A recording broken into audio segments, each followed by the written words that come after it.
क्या आपने कभी महसूस किया है कि आपकी मेहनत का फल किसी और की झोली में जा गिरा, या बिना किसी गलती के आपको अपमान का कड़वा घूंट पीना पड़ा?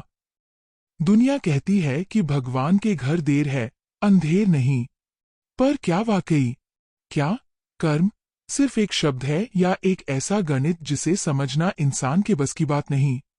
आज की यह कहानी आपको प्राचीन भारत के उन गलियारों में ले जाएगी जहां एक राजा का न्याय और एक गरीब का श्राप आपस में टकराते हैं।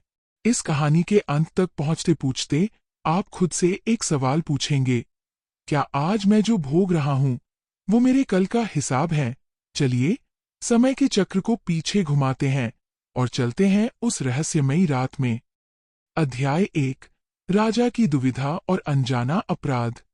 मगध की सीमा पर स्थित एक छोटा सा राज्य था, धर्मपुरी। वहां के राजा चंद्रगुप्त अपनी न्यायप्रियता के लिए प्रसिद्ध थे। एक रात घनघोर वर्षा हो रही थी। राजा अपने कक्ष में अकेले थे, तभी एक घायल सैनिक संदेश लेकर पहुंचा। संदेश था कि सीमा पर बसे एक गांव में आग लग गई है। राजा बिना सोचे समझे अपनी तलवार उठाकर अकेले ही घोड़े पर सवार होकर निकल पड़े। अंधेरी रात, बिजली की कड़कड़ाहट और कीचड़ भरा रास्ता। रास्ते में एक झोपड़ी के पास राजा का घोड़ा फिसल गया।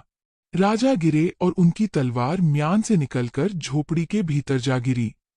अंधेरे में राजा ने तलवार उठाई और आगे बढ़ गए।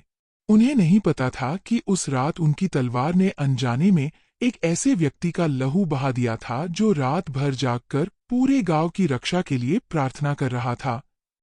सुबह हुई, गांव बच गया, राजा की जय जयकार हुई। पर उस झोपड़ी में रहने वाले अंधे पिता ने अपने निर्दोष पुत्र का शव देखा। उस बूढ़े ने आसमान की ओर हाथ उठाकर चीखकर कहा, जिसने भी मेरे बेगुनाह बेटे को मारा है उसे इस जन्म में तो न्याय मिल गया, पर विधाता के न्याय से वह कभी नहीं बच पाएगा। उसे वह भुगतना होगा जो उसने कभी सोचा भी नहीं होगा। अध्याय 2, कर्म की अदृश्य लिखावट। समय बीतता गया। राजा बूढ़े हुए और शांत मौत मरे। लोग बोले, कितने भाग्यशाली राजा थे, जीवन भर सुख भोगा और शांति से मरे। पर क्या ये सच था? यहीं से शुरू होता है कर्म का असली खेल। अगले जन्म में वही राजा एक बहुत ही गरीब परिवार में पैदा हुआ। उसके हाथ पांव काम नहीं करते थे। उसे हर निवाले के लिए दूसरों की दया पर निर्भर रहना पड़ता था। वहीं वह मरा हुआ बालक अगले जन्म में एक शक्तिशाली सेनापति बना। एक दिन वह सेनापति उसी भिखारी के पास से गुजरा। भिखारी को देखते ही सेनापति के मन में बिना किसी कारण के क्रोध भर गया। उसने उसे कोड़ों से पिटवा दिया। यहाँ सवाल खड़ा होता है, उस भिखारी ने इस जन्म में तो कुछ नहीं किया था, फिर उसे सजा क्यों मिली? और उस सेनापति ने एक बेसहारा को पीटा, फिर भी वह ऐश कर रहा था। यही वह मोड़ है जहां लोग ईश्वर पर विश्वास खो देते हैं। पर ठहरिए, कहानी अभी बाकी है। अध्याय 3, हिसाब का अंतिम दिन।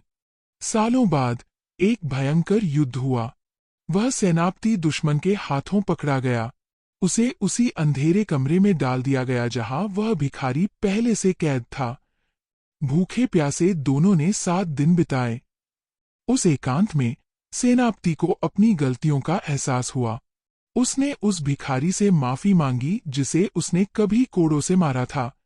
जैसे ही उसने माफी मांगी, जेल की दीवार टूटी और एक दिव्य प्रकाश प्रकट हुआ। वह वही बूढ़ा भिक्षु था जिसने राजा को पिछले जन्म में देखा था।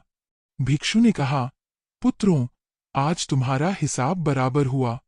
सेनापति, पिछले जन्म में तुम उस अंधे पिता के बेटे थे जिसकी जान राजा की तलवार से गई थी। राजा को इस जन्म में अपंग बनकर अपने उस अनजाने पाप का प्रायश्चित करना पड़ा, और तुमने जो उसे कोड़े मारे वह तुम्हारे पिता के उस क्रोध का फल था। सेनापति ने पूछा, महाराज, तो क्या हर दुख पिछले जन्म का फल है? भिक्षु मुस्कुराए और बोले, नहीं, कुछ दुख पिछले कर्मों का फल होते हैं और कुछ दुख इसलिए मिलते हैं ताकि हम नए कर्मों के जाल से बच सकें। अगर राजा उस रात रुककर देख लेता कि उसकी तलवार कहाँ गिरी है तो उसे ये जन्म नहीं मिलता। सचेत होकर जीना ही सबसे बड़ा धर्म है। निष्कर्ष, दर्शकों के लिए संदेश। दोस्तों, कर्म का गणित बहुत गहरा है। अगर आपके साथ बुरा हो रहा है तो धैर्य रखें, शायद पुराना कर्ज उतर रहा है। और अगर आप अच्छा कर रहे हैं तो यह मत सोचिए कि फल तुरंत मिलेगा। याद रखिए, कुएं से पानी निकालने के लिए भी रस्सी को बार बार खींचना पड़ता है। आपका एक छोटा सा अच्छा काम, चाहे वह किसी भूखे को रोटी देना हो या किसी उदास चेहरे पर मुस्कान लाना, कभी खाली नहीं जाता। ब्रह्मांड हर चीज का हिसाब रखता है। तो आज का सवाल, क्या आप अपने आज के कर्मों से अपने कल का स्वागत करने के लिए तैयार हैं? कमेंट में हमें जरूर बताएं कि क्या आपको भी लगता है कि कर्म का फल मिलकर ही रहता है। अगर कहानी पसंद आई हो तो स्टोरीज नॉट सैड को सब्सक्राइब करें। मिलते हैं अगले रहस्य के साथ।